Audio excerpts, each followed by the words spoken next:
Ele era o maior e mais luxuoso navio de todos os tempos. Suas salas imponentes e cabines espaçosas atraíam desde o mais humilde ao mais rico dos passageiros. O RMS Titanic foi aclamado como o barco que jamais afundaria, mas sua viagem inaugural foi subitamente interrompida. Minha mãe teve uma premonição. Desde o começo, ela sabia que tinha algo para temer. No início de uma noite sem luar, apenas 4 dias depois de partir, os passageiros sentiram uma falsa sensação de segurança e, repentinamente, o Titanic colidiu com um iceberg. Logo em seguida, sentimos a pior batida que nenhum ser humano poderia imaginar que acontecesse. Foi terrível. Depois de cerca de 3 horas dramáticas, o Titanic não teve salvação e afundou nas águas geladas de Terra Nova, junto à costa do Canadá, no Oceano Atlântico. Cerca de 700 passageiros escaparam em botes salva-vidas, mas presenciaram o drama de amigos e parentes que não conseguiram deixar o barco e desapareceram junto com o transatlântico. Os gritos e sons que eu escutei são algo impossível de descrever. Foram os ruídos mais pavorosos que eu já ouvi. Para os sobreviventes do lendário desastre, a noite fatal de 14 de abril de 1912 ficou guardada para sempre na memória. Titanic, a tragédia contada pelos sobreviventes.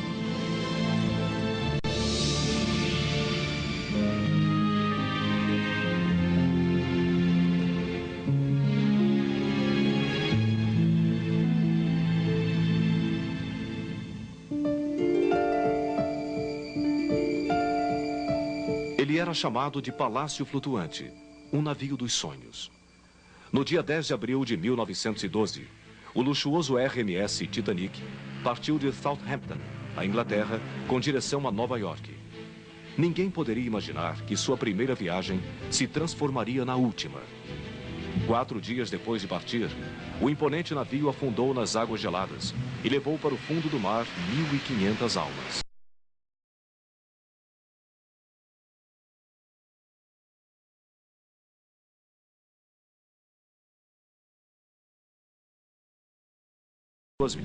E com as dramáticas histórias contadas pelos sobreviventes. Bem, eu lembro disso o tempo todo. E este é o pior pensamento que tenho em minha mente quando lembro da imagem do navio afundando. Eu vejo como tudo aconteceu. Aqueles que estavam na parte esquerda do navio que colidiu com o iceberg foram os que entraram em pânico primeiro. Eles estavam gritando. Bem, eu tenho registrado perfeitamente em minha memória a noite do naufrágio. Eu me lembro como se tivesse acontecido ontem. Toda vez que vejo uma foto do Titanic, tenho a impressão de reviver aquele momento.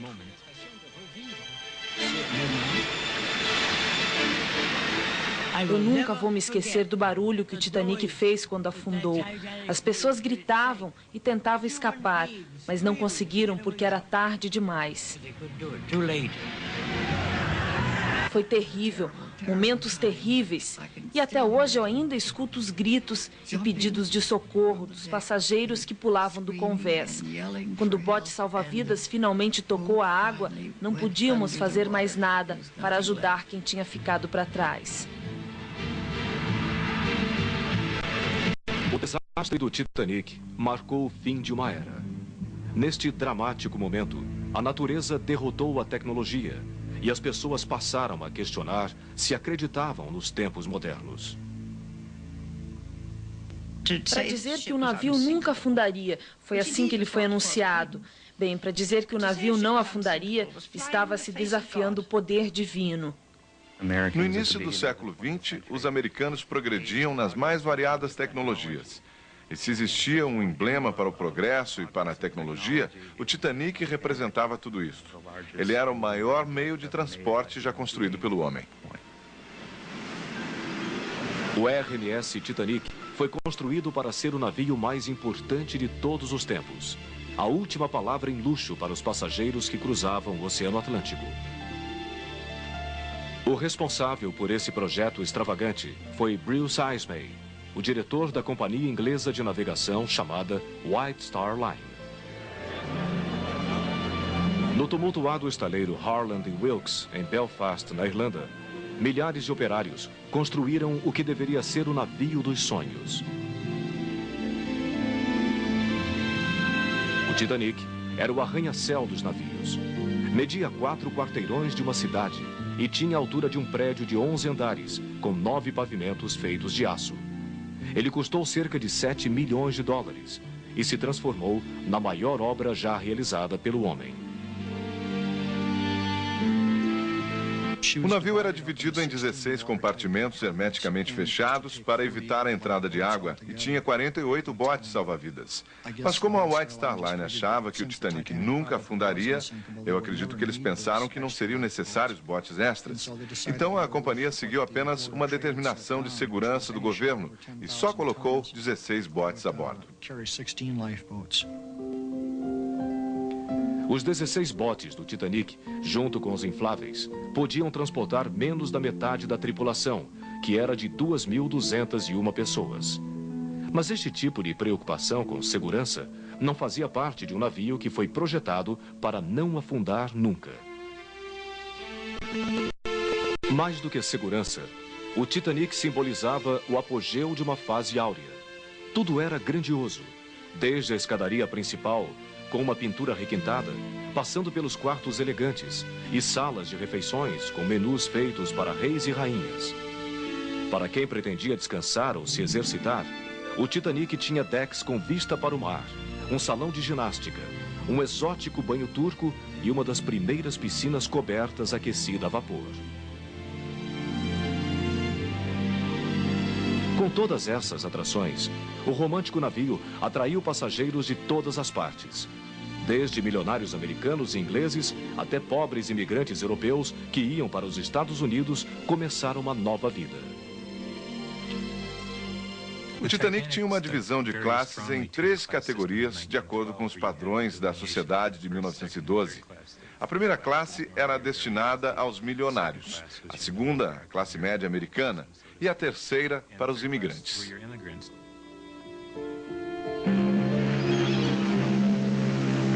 No dia 10 de abril de 1912, em Southampton, na Inglaterra, ricos e pobres embarcaram no luxuoso transatlântico para sua viagem inaugural até Nova York.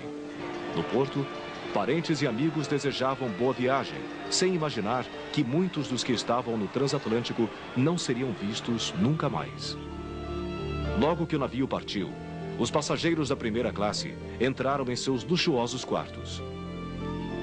Entre eles estava John Jacob Astor, o mais rico de todos a bordo. Ele viajava ao lado de Madeline, sua jovem mulher que estava grávida. Também viajava no Titanic o playboy americano Benjamin Guggenheim, que fez fortuna com a mineração. Ida e Isidore Strauss, fundadores da Macy's, uma famosa loja de departamentos, e a milionária do Colorado, Margaret Brown, que preferia ser chamada de Molly. Entre os passageiros da segunda classe estava a garota Edith Brown, de 15 anos. Seu pai estava imigrando para Seattle, onde pretendia fazer fortuna no ramo da hotelaria. Quando nós subimos na escadaria principal, eu fiquei encantada com a sua beleza. Tudo no navio era maravilhoso. Quadros bonitos pendurados nas paredes e as mesas com talheres de prata e toalhas brancas. Era realmente magnífico.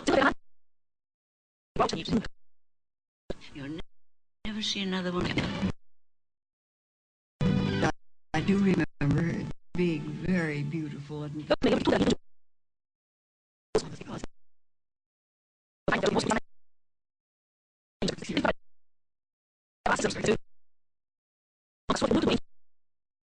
Os médicos falaram que ele tinha que se tratar nos Estados Unidos, ou então morreria. Go to America right away, or he would die. Os passageiros da terceira classe ficavam nas cabines dos andares inferiores do transatlântico, mas os quartos tinham o mesmo tamanho das acomodações de segunda classe de outros navios da época. Nós estávamos viajando no Titanic porque íamos morar na cidade de Kansas, onde meu pai pretendia abrir uma loja. Nós já tínhamos uma casa lá e achávamos que seria maravilhoso viajar no Titanic. Como éramos imigrantes, tivemos que embarcar na terceira classe. O comandante da viagem inaugural do Titanic era o capitão E.J. Smith, um veterano dos mares que trabalhava há 32 anos na companhia White Star Line. Ele estava próximo da aposentadoria e, numa irônica coincidência, este seria seu último cruzeiro. O capitão Smith era o oficial mais popular de todos os navios e tinha o melhor salário da época. Então, nada mais natural que coubesse a ele conduzir o Titanic em sua viagem inaugural. Em toda a sua carreira não tinha sofrido nenhum acidente. E talvez por isso o capitão também acreditasse que nada poderia acontecer de errado. Bruce Ismay, o diretor da White Star Line, também estava a bordo para mostrar para todos que o navio era seguro. Apesar disso, alguns passageiros eram supersticiosos e tinham medo da primeira viagem. Minha mãe teve uma premonição e nunca dormia à noite. Ela passava a noite inteira acordada e só adormecia depois do amanhecer. Eu ficava com meu pai e pensávamos como era estranho minha mãe passar o dia todo dormindo. Mas desde o início da viagem parece que ela sabia que algo de errado estava para acontecer. Mas, na maioria dos casos, os passageiros respiravam um ar de otimismo e esperança em relação à viagem e ao futuro na América. Eles acreditavam que realmente o navio nunca afundaria.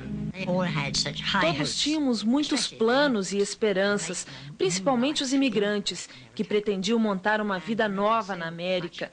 E todos olhávamos muito adiante para pensar que algo poderia dar errado.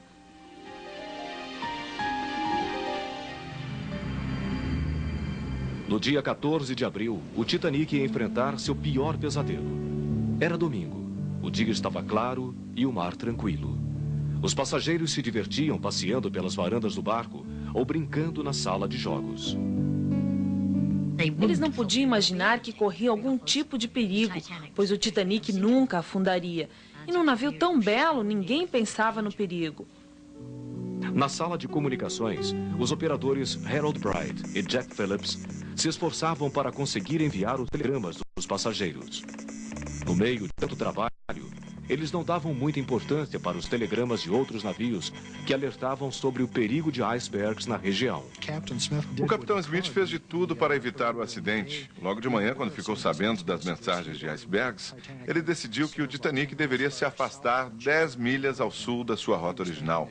Ele acreditava que seria possível contornar os icebergs e evitar um choque. Na véspera do acidente, o telégrafo do navio quebrou. Foi exatamente neste período que o capitão deixou de receber uma mensagem urgente. O Titanic navegava na direção de um imenso iceberg. Às 9h20 da noite, o capitão se retirou da sala de comando. Ele pediu para ser informado se algo de errado acontecesse. A maioria dos passageiros também já estava dormindo nas cabines. Pouco antes das 11h40, o marinheiro Frederick Fleet avistou um objeto negro à frente do navio. Imediatamente, Frederick acionou o alarme e avisou ao oficial que estava no comando. Tem um iceberg na nossa frente, toda a velocidade a leste, virar a este bordo. O primeiro oficial, William Murdoch, ordenou mudar o curso do navio e reverter as turbinas, mas era tarde demais. Às 11h40 da noite, um barulho ensurdecedor parecido com um trovão ecoou pelo navio. O Titanic tinha se chocado com um iceberg.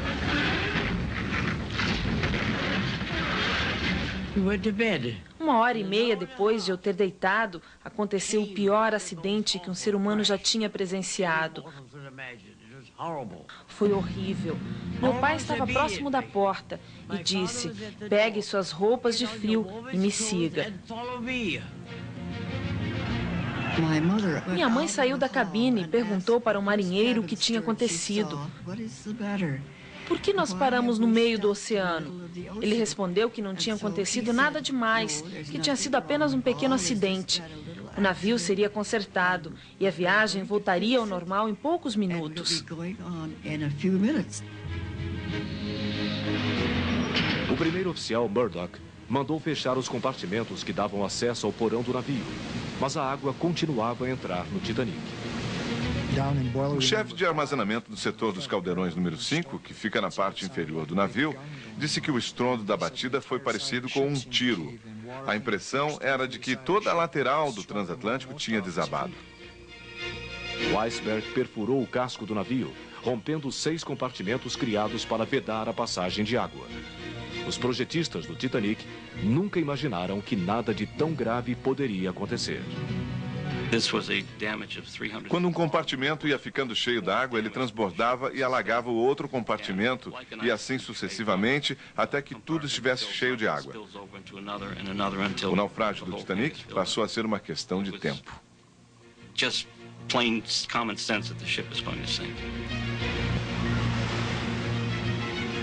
Logo depois do acidente, o capitão Smith correu para a sala de comando.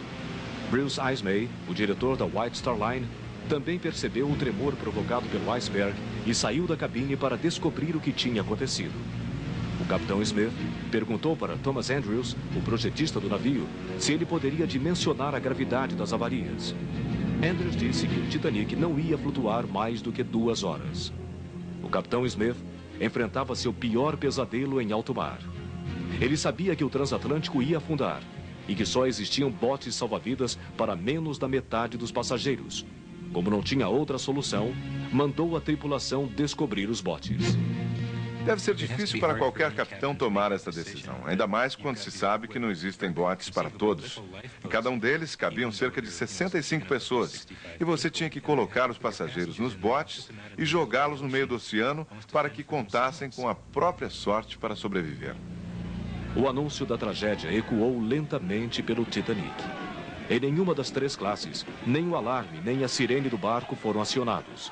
A tripulação decidiu bater na porta de cada cabine, acordar os passageiros e pedir para que eles fossem para o deck superior vestidos com os coletes salva-vidas. Muitas pessoas não sabiam por que estavam vestindo os coletes salva-vidas e não compreendiam que o navio estava afundando. Eles achavam que não estava acontecendo nada demais e que todos estariam bem na hora do café da manhã. O capitão Smith mandou que os oficiais colocassem primeiro as mulheres e as crianças nos botes. Mas muitas mulheres não concordavam em abandonar os maridos. Até hoje é extremamente assustador imaginar o desafio enfrentado pelas primeiras mulheres que entraram nos botes e foram lançadas ao mar, no meio de uma noite fria. Principalmente porque, como os maridos, elas também acreditavam que o Titanic não afundaria nunca. Eu lembro que meu pai foi ao convés para descobrir o que estava acontecendo e recebeu a notícia de que o navio tinha batido no iceberg e que era melhor acordar as crianças e levá-las para a parte superior do Titanic. E foi isso que nós fizemos. Os passageiros da 3ª classe não tinham autorização para ir ao deck. Minha mãe estava com um bebê no colo e uma criança, e por causa disso eu acho que eles deixaram nossa família subir. Nós entramos no bote de número 13 e na despedida meu pai disse que esperava nos reencontrar brevemente. Eu fui colocada numa espécie de saco, mas meu irmão se perdeu e minha mãe não pôde fazer nada por ele. Os passageiros não sabiam que não existia um bote salva-vidas para todos, e isso não passava pela cabeça de ninguém. À 00:15, os operadores do telégrafo começaram a enviar mensagens de socorro. Meia hora depois, surgiu uma esperança. A tripulação do Titanic avistou um ponto luminoso partindo de um navio distante. O oficial Jos Boxall disparou vários foguetes sinalizadores de socorro.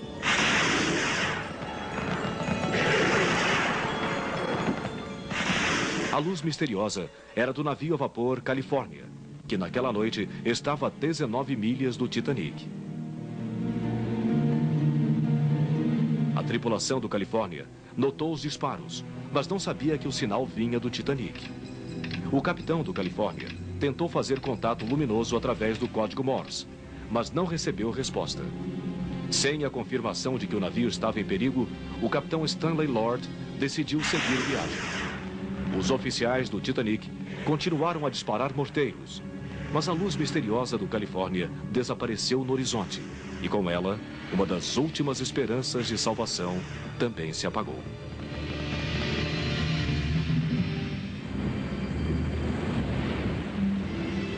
A tragédia do Titanic não aconteceu em apenas 10 ou 20 minutos. Parecia uma história inacabada, onde as pessoas lentamente iam descobrindo que algo de assustador estava acontecendo e que a urgência por socorro não parava de crescer enquanto o tempo ia se esgotando. Apesar dos problemas, os músicos do Titanic levaram os instrumentos para o convés e começaram a tocar na tentativa de acalmar os apavorados passageiros que entravam nos botes salva-vidas. Quem ainda estava nos andares inferiores não escutava o som da orquestra, mas sim o assustador estrondo da água entrando no navio e cobrindo as escadas. O transatlântico, que nunca afundaria, ficava cada vez mais perto do fundo do mar. No meio da confusão, alguns passageiros continuavam dormindo em suas cabines. O marido de uma senhora que estava na terceira classe subiu até o convés para descobrir o que estava acontecendo e não retornou. Ela decidiu dormir e só acordou quando o barco começou a inclinar. A mulher encontrou dificuldades para deixar a cabine, mas conseguiu entrar num dos botes e escapou do Titanic. Um dos principais problemas da terceira classe era a barreira do idioma. Quando os oficiais batiam nas portas e avisavam que o navio estava afundando, muitos imigrantes não compreendiam o que eles estavam falando. Além disso, as escadas para chegar ao convés onde estavam os botes eram de difícil acesso.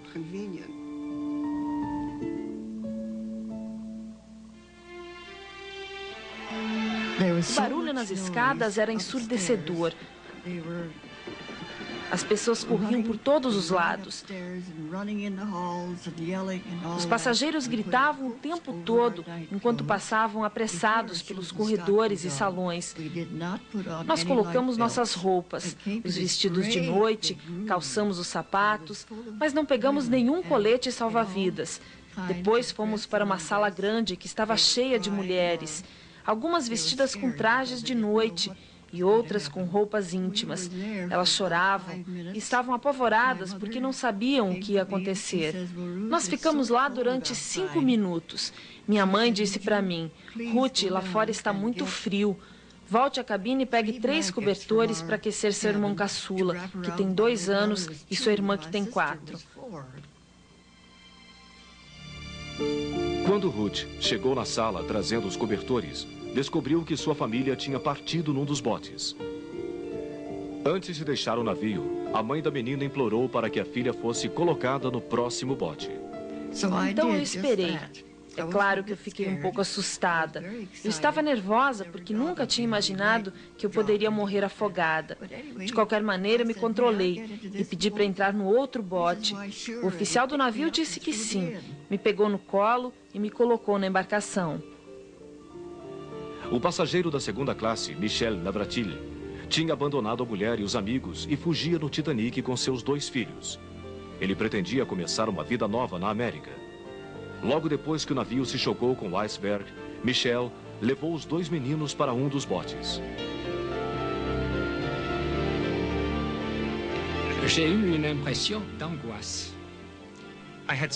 Eu estava ansioso, provavelmente porque estava longe da minha mãe e não entendia que o Titanic ia afundar. Meu pai me colocou no bote e ainda lembro do momento em que soltaram as cordas e do barulho do pequeno barco batendo na água e das ondas do mar.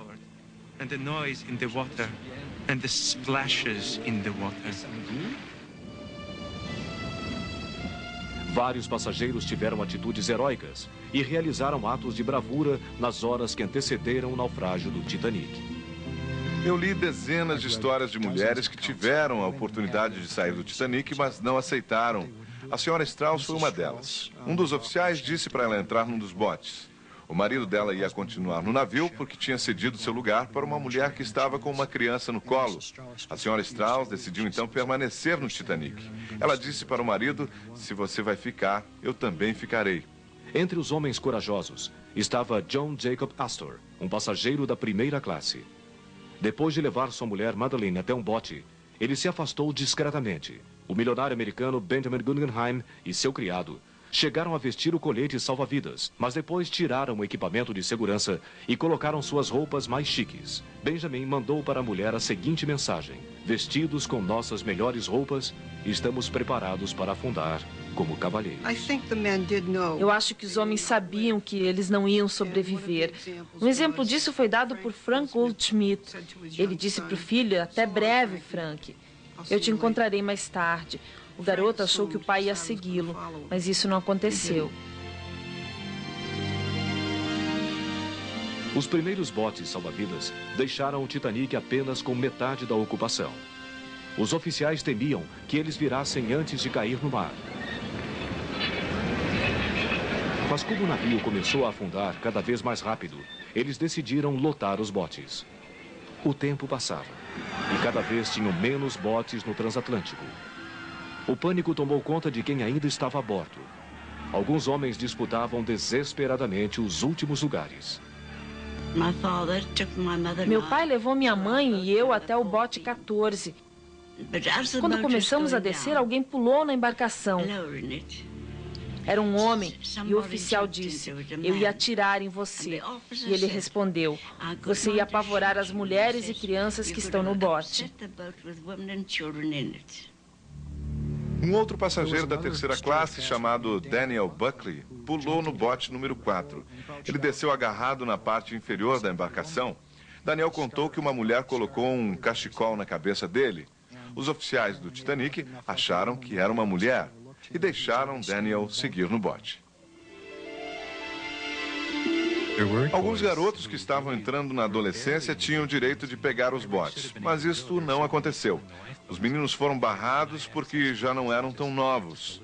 Eles eram considerados jovens homens e não garotos. A senhora Lucille Carter estava em pé ao lado do filho de 12 anos de idade.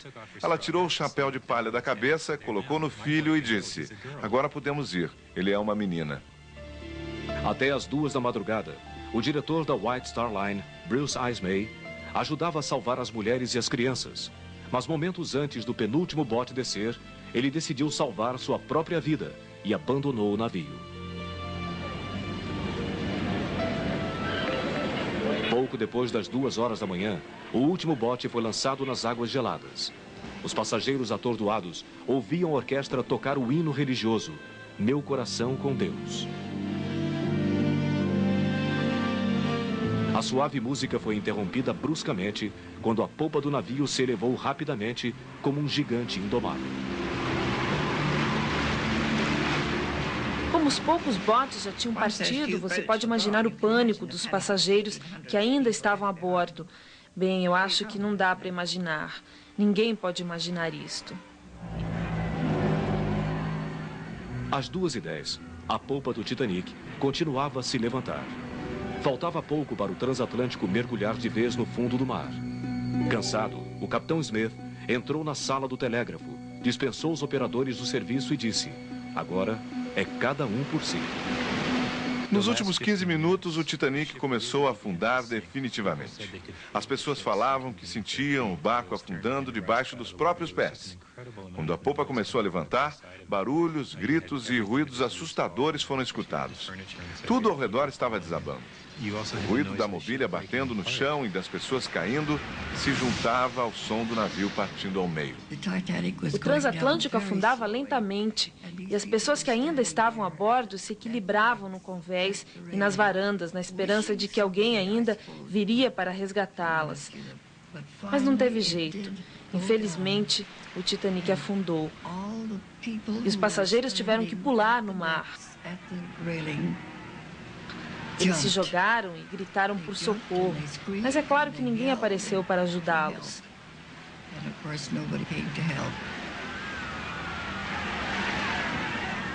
Eu nunca vou me esquecer do barulho horrível que o navio fez quando afundou.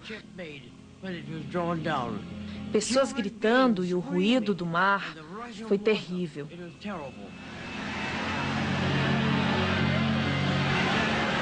Às 2h20 da madrugada, a polpa do Titanic desapareceu no meio do mar. Momentaneamente, tudo ficou silencioso. Mas logo em seguida, o som de vozes desesperadas ecoou pela superfície do oceano. Eu acho que a maioria das pessoas saltou do navio. Os passageiros pularam momentos antes do naufrágio ou caíram na água quando o navio afundou. Quase todos os 500 desaparecidos ficaram flutuando depois que o transatlântico mergulhou no oceano. Nós remamos o mais rápido possível, porque as pessoas que estavam gritando por socorro queriam entrar em nosso bote. 65 ou 70 passageiros já estavam a bordo e não cabia mais ninguém. A maioria dos passageiros que estavam nos botes não queria voltar para ajudar quem estava desamparado nadando no meio do mar de águas geladas. Mas no bote número 14, o oficial Harold Lowe resgatou 3 pessoas que quase morreram afogadas. O oficial Lau remava na direção de um grito distante, mas antes de alcançar esta pessoa, o grito parava. Ele não podia localizar onde estava a vítima e acabava escutando um outro grito que vinha de outra direção. O barulho das pessoas afogando é algo impossível de descrever. Foi o som mais apavorante que eu já escutei em toda a minha vida. Depois dos ruídos veio um silêncio profundo. O navio tinha desaparecido e a escuridão tomou conta de tudo. 45 minutos depois do naufrágio do Titanic, não se escutava mais nenhum grito ou pedido de socorro. Um silêncio assustador cercou os sobreviventes. Provavelmente eles estavam congelados e não conseguiam mais gritar. Só restava esperar que algum milagre acontecesse. Na maioria dos botes, um oficial do Titanic ou um passageiro estava no comando. Mas no bote número 6, Molly Brown, uma milionária do Colorado, assumiu o controle. Molly Brown tinha um coração muito grande. Algumas pessoas achavam que ela era um pouco excêntrica, mas na verdade se tratava de uma mulher fantástica. Nós remamos de 1 até as 4:30 da madrugada. E finalmente chegamos num ponto distante, um sinal luminoso. Depois surgiram disparos de morteiros. Nós gritamos, comemoramos e começamos a remar o mais rápido possível na direção da luz e fomos salvos.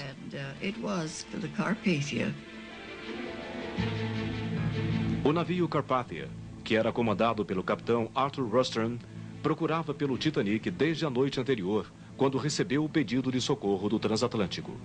Às 4 horas da madrugada de segunda-feira, o Carpathia resgatou 705 sobreviventes do Titanic.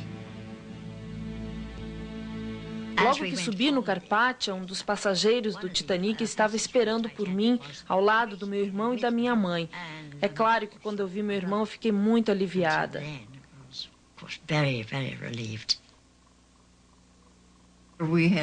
Nós tínhamos cobertores, comida, conhaque e café.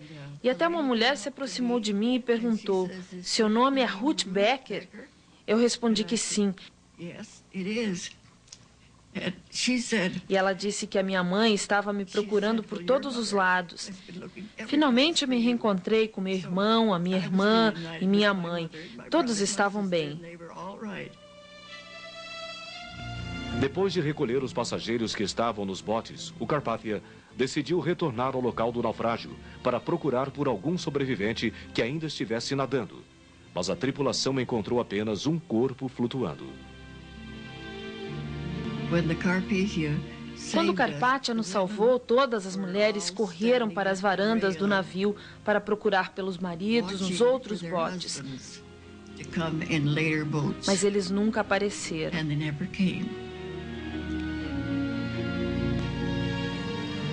Dor e alívio se misturaram no convés do Carpathia, enquanto o comandante mudava a rota do navio para Nova York.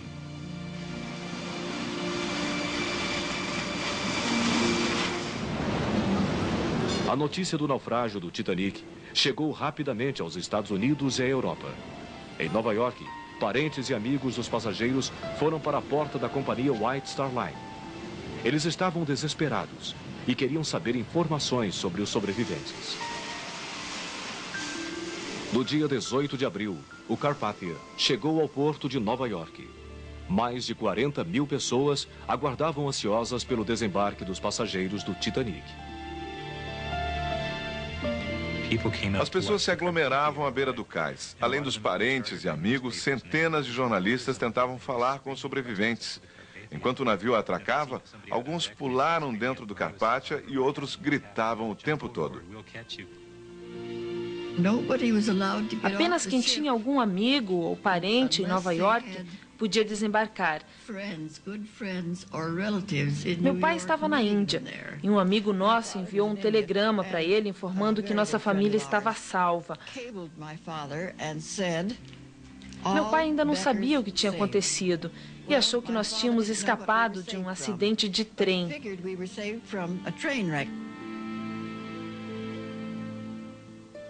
Voltar para casa era um momento difícil para os sobreviventes da tragédia. Alguns tinham perdido a família inteira no desastre. Chegar aos Estados Unidos era mais assustador ainda para as passageiras da terceira classe. Quase todas eram imigrantes, chegando numa terra desconhecida e não tinham mais a ajuda dos maridos, que morreram no meio do mar. Nós perdemos tudo. Tínhamos alguns amigos no Kansas, mas ficamos sem dinheiro, sem roupas, sem nada. Então minha mãe decidiu voltar para a Inglaterra. Como Milvina Jean, muitas crianças que escaparam do naufrágio do Titanic ficaram diante de um futuro incerto, sem um pai e com a memória repleta das imagens aterrorizantes da noite do desastre. Lolo e Mono Navratil ficaram conhecidos como os órfãos do Titanic. O pai deles, que tinha raptado as crianças da mãe, morreu no meio do mar. 3 semanas depois do acidente, a mãe dos meninos leu a notícia no jornal francês e descobriu onde estavam os filhos.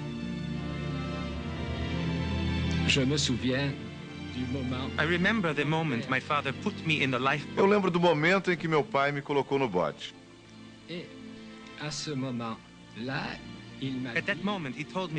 Ele disse para eu sempre amar minha mãe. E foi isso que eu contei para ela quando nos reencontramos.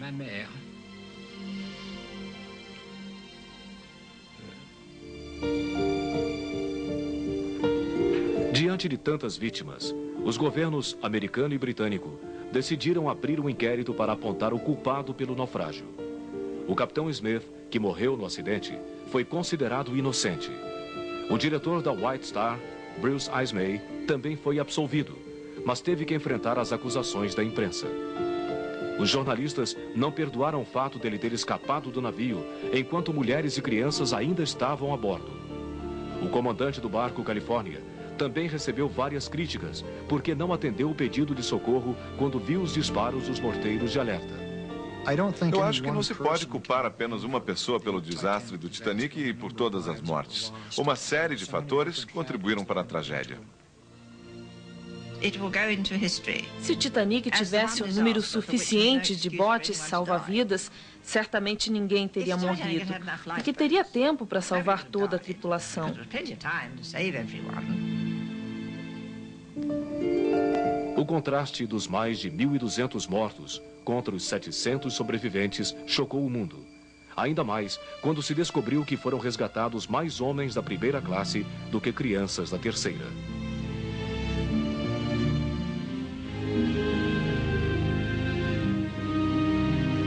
Missas e cerimônias religiosas para homenagear as vítimas do naufrágio foram realizadas nos Estados Unidos e na Europa. Logo que o impacto da tragédia diminuiu, surgiu um novo interesse: desvendar o que realmente aconteceu no Titanic e explorar no fundo do mar o que restou do luxuoso navio.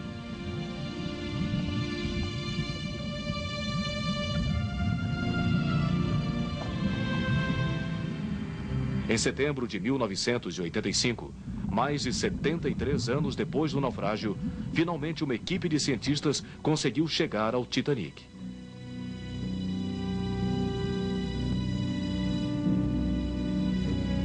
Eles descobriram que momentos antes de afundar, o transatlântico partiu ao meio. Por alguns segundos, a popa do navio continuou boiando, antes de também desaparecer no meio do oceano.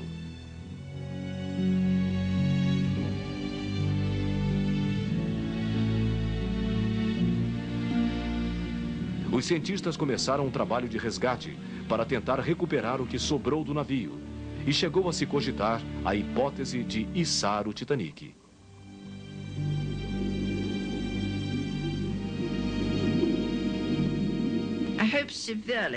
Eu respeito o trabalho dos cientistas, mas espero que eles nunca tirem o Titanic do fundo do mar.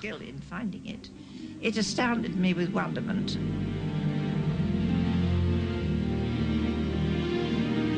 I don't mind the underwater explanation of Eu the acho que eles Titanic. estão completamente errados. O Titanic deve ficar onde está, no fundo do mar. I think it should stay where it is, at the bottom of the sea, as a grave.